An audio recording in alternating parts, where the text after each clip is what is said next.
The spirit of sacrifice, patriotism, and duty that characterized these ordinary citizens turned sailors is immortalized in this bronze relief.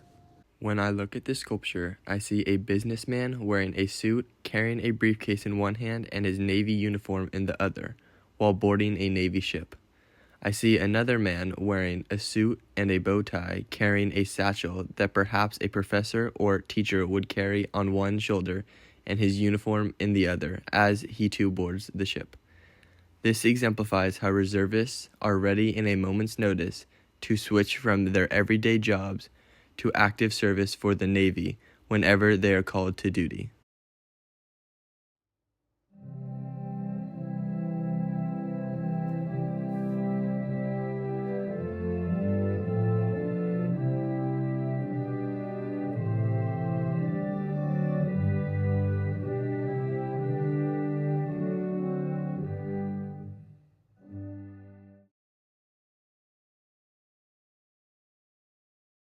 Have you ever been activated while working? Yeah, so in 2007, I was a lieutenant commander. I was still affiliated with the unit in Alameda, and I got a call one day, and they said, Commander Gabe, you've been mobilized. I said, oh, do you want me to come in this weekend and do the brief for the people that are going off to Iraq and Afghanistan? They said, no, you're going to Iraq or Afghanistan. I said, how long am I going for? They said a year or 6 months, we're not sure yet. I said, okay, do I have a lot of time to get ready? They said, yeah, you leave in 10 days.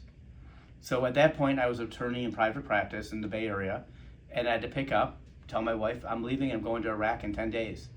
I ended up first going to Columbia, South Carolina.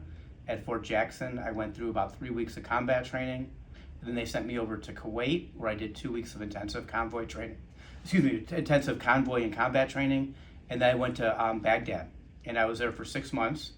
And I was an officer in charge of the Combined Review and Release Board. And at the time, it was part of Task Force 134. The bronze relief is important because the reservist service was instrumental. Initially founded to ready America for potential involvement in World War I, the Naval Reserve Force was first only open to Navy veterans. Within a year, however, general enlistment requirements were constructed and the public's involvement skyrocketed. By the end of the war, the number of serving naval reservists grew to 245,789, counting for 54% of the total U.S. naval force at the time. By the end of World War II, that number climbed to 3 million, or 84% of all sailors serving at the time.